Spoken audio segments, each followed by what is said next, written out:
میں کہہ سکتا ہوں سب سے بڑا مسئلہ یہ جو ایکسچینج ریٹ کی معاملات ہیں کہ بالکل ہے وائر ہو گیا ہے، ایک برزخ ہوا ہے، اور یہ ہو نہیں سکتا کہ آئی ایم ایف کا پروگرام آئے اور یہ ایکسچینج ریٹ ایسا رہے. جس دن بھی آئی ایم ایف کا پروگرام آئے گا ہمیں اس کے اندر جو یہ اتنا بڑا مسئلہ ہے اس کو سالو کرنا ہے، جس کا مطلب یہ کہ یک مش 15, 10, 12, 14% کی ڈیپریسیشن ہوگی، اور وہ ہونی ہے. ہم چاہے جتنا بھی اس کو ڈاکٹر صاحب روکنے کی کوشش کریں.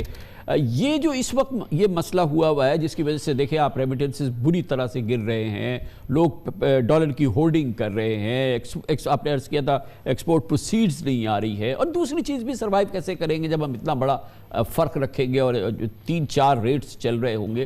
یہ کتنا بڑا مسئلہ اور کتنی جلدی اس کو حل کرنا کتنا ضروری ہے؟ آئی تھنک میری نظر میں جو ہے اور مزید ڈی ویلیویشن الاؤ کرنا would not solve the problem. یہ پھر دوبارہ جو ہے یہ ڈفرینس اتنا ہی ہو جائے گا.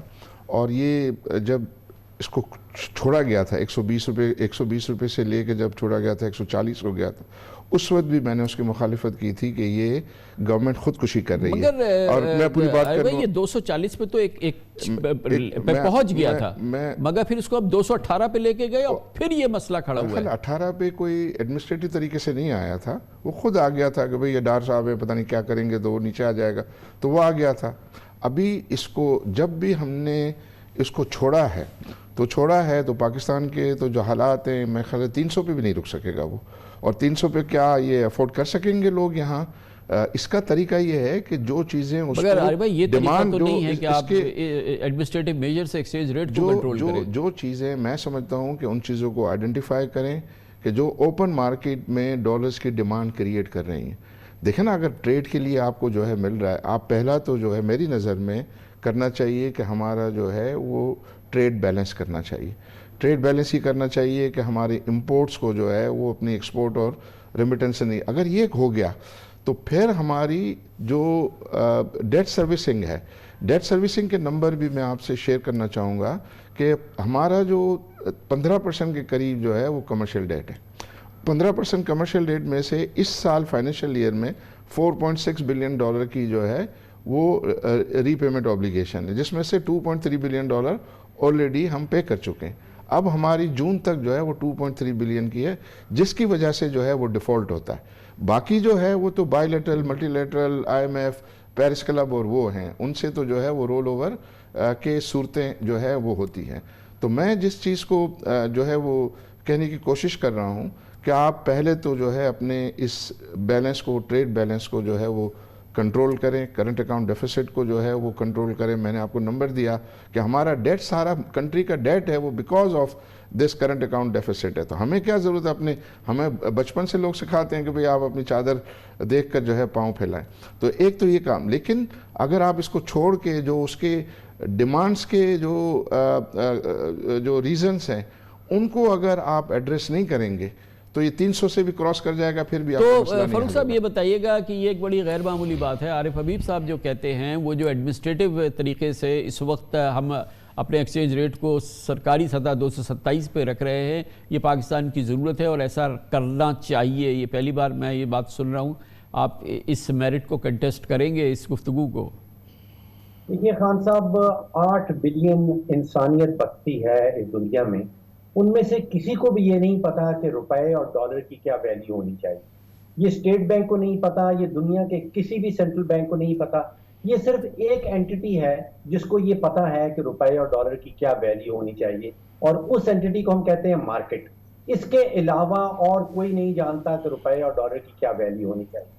اگر ہم ضد پکڑے رکھیں گے اور کہیں گے کہ یہ 200 روپے سے یا اس سے کم اس کی ویلیو ہونی چاہیے تو پھر وہی حال ہوگا جس سمت میں ہم جا رہے ہیں. بہت ساری چیزوں کا آپ نے ذکر کر دیا کہ $2 ارب ہم نے ملٹی نیشنلز کے دینے ہیں جو فورن کمپنیز یہاں پہ آپریٹ کر رہی ہیں.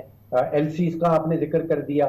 اس وقت جہاں پہ ہم کھڑے ہیں اس کی ایک بہت بڑی وجہ یہ ہے کہ ہم ضد کر رہے ہیں کہ ہماری روپے کی ویلیو جو ہے وہ 227 ہونی چاہیے، وہ 228 ہونی چاہیے. وہ کسی کو پتہ نہیں. Let the market determine that. اس کی کوشش جو دنیا کی معاشی تاریخ ہے، اگر وہ کہتے ہیں، آپ نے سنا نا عارف بھائی کہہ رہے ہیں کہ وہ تو فری فال ہو جائے گا، پھر 300 روپے کا ڈالر ہو جائے گا، وہاں بھی نہیں رکے گا. دیکھیے اگر آپ کے پاس ایکسپورٹس کرنے کو 30 بلین کی چیزیں ہیں اور امپورٹ آپ 80 بلین کی کرتے ہیں تو پھر یہی ہوگا کہ وہ 300 پہ جائے گا. تو آپ نے بیماری کا علاج کرنا ہے, آپ نے بیماری کی علامات کو مصنوعی طریقے سے دبانے کی کوشش نہیں کرنی. جس ملک نے کی ہے, آپ سوچئے کہ یہ بینک آف انگلینڈ نے ایک دفعہ کوشش یہی کی تھی جو کہ اب اسٹیٹ بینک کر رہا ہے, اور اس کا اتنا برا حال ہوا تھا کہ بینک آف انگلینڈ کو کوئی 10 ارب ڈالر کا نقصان ہوا. تو دنیا میں تاریخ ہماری جو معاشی تاریخ ہے ہمارے سامنے ہے, جس ملک نے یہ کوشش کی ہے وہ بڑی بری طرح فیل ہوا. تو کیا شہباز رانا صاحب آپ بتائیے گا کہ ظاہر ہے کہ یہ ایک وہ پریویلنگ ویو نہیں ہے, یہ ایک وہ ویو نہیں ہے جو کوئی بھی اکانومسٹ جو ہے وہ اس کو سبسکرائب کرے گا, مگر عارف حبیب صاحب بہت امپورٹنٹ ہمارے بزنس لیڈر ہیں, وہ کہتے ہیں کہ یہ صحیح کیا آپ نے ایڈمنسٹریٹو طریقے سے روکا ہوا ہے, ورنہ ہم افورڈ نہیں کر سکتے, جو کہ مارکیٹ اورینٹڈ اگر ریٹ ہوگا تو وہ پھر ہمارے لیے بڑی مصیبت ہو جائے گا. خان صاحب, عارف حبیب صاحب ہمارے بڑے ہیں, میں بڑی عزت کرتا ہوں ان کا, لیکن میں بڑے ہمبلی ان سے ڈس ایگری اور اسٹرانگلی ڈس ایگری کرتا ہوں.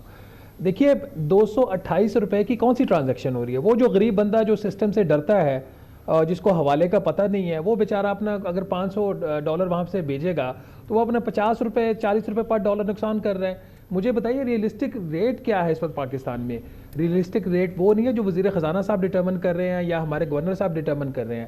ریئلسٹک ریٹ وہ ہے جس کے اوپر آپ کی ٹرانزیکشنز ہو رہی ہیں. میں ایک چیلنج تھرو کرتا ہوں, پورے پاکستان میں کوئی بھی یہ جا کے کر لے, صبح اٹھ کے کر لے, کراچی میں کر لے, لاہور میں کر لے, اسلام آباد میں کر لے, مجھے 228 چھوڑیے 240 کے اوپر $2000 صبح مجھے لے کے دکھا دیجئے. آپ کو نہیں ملے گا. آپ کو 4-5 ریٹس اب آگے ہیں, مطلب آپ نے انٹر بینک آپ نے بتا دیا 250 کا نہیں ملیں گے, 250 کے نہیں ملیں گے, نہیں ملے, سوال ہی پیدا نہیں, 250 کا نہیں ملے گا. حوالہ جو ہے خان صاحب, حوالے کا ریٹ 272 275 ہے, ایک چیز. دوسرا, عارف حبیب صاحب نے 2 دفعہ ایک چیز فرمائی کہ امپورٹس کو ہم کنٹرول کریں گے. دیکھیے یہ چیزیں اوور نائٹ نہیں ہوتی. ملک کی اکانومی کا بیڑا غرق کس نے کیا؟ ملک کی اکانومی کا بیڑا غرق اس وقت ہوا جب 2006 میں ہم نے چین کے ساتھ فری ٹریڈ ایگریمنٹ کیا. دنیا کی اتنی بڑی اکانومی, ہم چھوٹا سا پدی کا شوربہ, ان کے ساتھ فری ٹریڈ اکانومی وہ ایگریمنٹ کرتے ہیں, اکانومی کھول دیتے ہیں. آپ نے اس دن بنیاد رکھ دی پاکستان کو مینوفیکچرنگ سٹیٹ سے ٹریڈنگ سٹیٹ بنانے کی. اس سے زیادہ خطرناک کام یہ ہوا کہ 2018 میں پی ٹی آئی کی جب حکومت آئی, انہوں نے فری ٹریڈ ایگریمنٹ فیز 2 کر دیا. جب 70% پاکستان کی جو آپ کی امپورٹس ٹیرف لائنز ہیں وہ زیرو کے اوپر آپ کھول دیں گے over a period of time to China, مجھے بتائیے یہاں پہ کیا بنے گا؟ آپ ٹریڈ نہیں کریں گے تو کیا کریں گے؟ آج آپ کی صورتحال یہ ہے کہ 80% جو درآمدات پاکستان میں ہو رہی ہیں وہ آپ کی یا تو را مٹیریلز ہیں یا انٹرمیڈیری گڈز ہیں جو کہ آپ کی پروڈکشن میں استعمال ہوتی ہیں. یہ میں نہیں کہہ رہا, ورلڈ بینک کی اس کے اوپر اسٹڈی آئی ہوئی ہے گنزالو کی.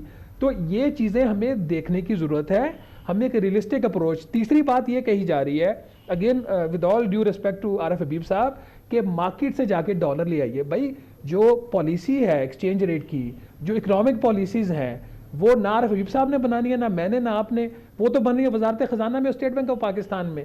پاکستان کی جو حالت ہو گئی ہے, آپ کو قرضہ دینے کو کوئی تیار نہیں ہے.